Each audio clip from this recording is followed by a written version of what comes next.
दोस्तों, सनातन धर्म में नवरात्रि का विशेष महत्व है। इनमें भी गुप्त नवरात्रि तांत्रिक साधना और गहन आध्यात्मिक उन्नति के लिए जानी जाती हैं। इस दौरान 10 महाविद्याओं की पूजा के साथ साथ नव दुर्गा की भी पूजा आराधना की जाती है, जो साधक को आध्यात्मिक शक्ति और जीवन में सकारात्मक परिवर्तन प्रदान करती है।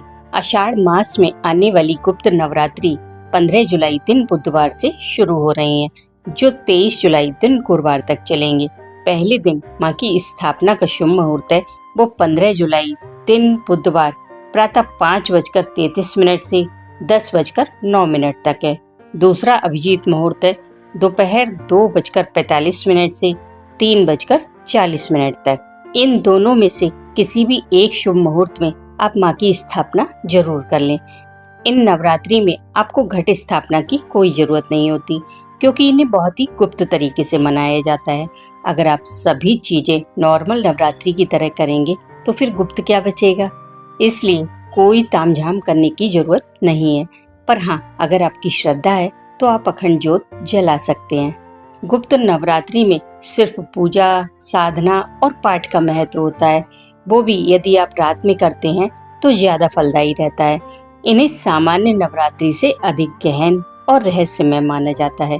इसमें साधक देवी के उन स्वरूपों की उपासना करते हैं जो सामान्य पूजा में कम किए जाते हैं। मान्यता है इस अवधि में की गई पूजा शीघ्र फल प्रदान करती है और साधक को आध्यात्मिक शक्ति और मनोकामना पूर्ति का आशीर्वाद मिलता है। सच्ची श्रद्धा और नियम पूर्वक साधना करने वाले साधक को देवी माँ की विशेष कृपा प्राप्त होती है। इसमें आप दुर्गा सप्तशती का पाठ कर सकते हैं, दुर्गा कवच का भी पाठ कर सकते हैं, या फिर माँ के सबसे शक्तिशाली मंत्र ओम ऐं ह्रीं क्लीं चामुंडाय विच्चे, इस मंत्र की भी साधना कर सकते हैं। और बिल्कुल जरूरी नहीं है कि आप देवी का ही कोई पाठ करें। आप शिव चालीसा, शिव का कोई मंत्र, हनुमान चालीसा, विष्णु सहस्त्रनाम या राम रक्षा स्तोत्र का भी पाठ कर सकते हैं। लेकिन पूरी नवरात्रि में 9 पाठ या 27 पाठ करने का संकल्प अवश्य लें। और अगर आपके पास ज्यादा समय है तो 108 पाठ करने का संकल्प अवश्य लें। बस माँ के आगे एक दीपक जलाएं, एक फूल चढ़ाएं और पाठ शुरू करें। भोग में आप थोड़ी मिश्री, 2 लौंग, 2 इलायची रख सकते हैं। पूजा के बाद इस भोग को ग्रहण कर लें।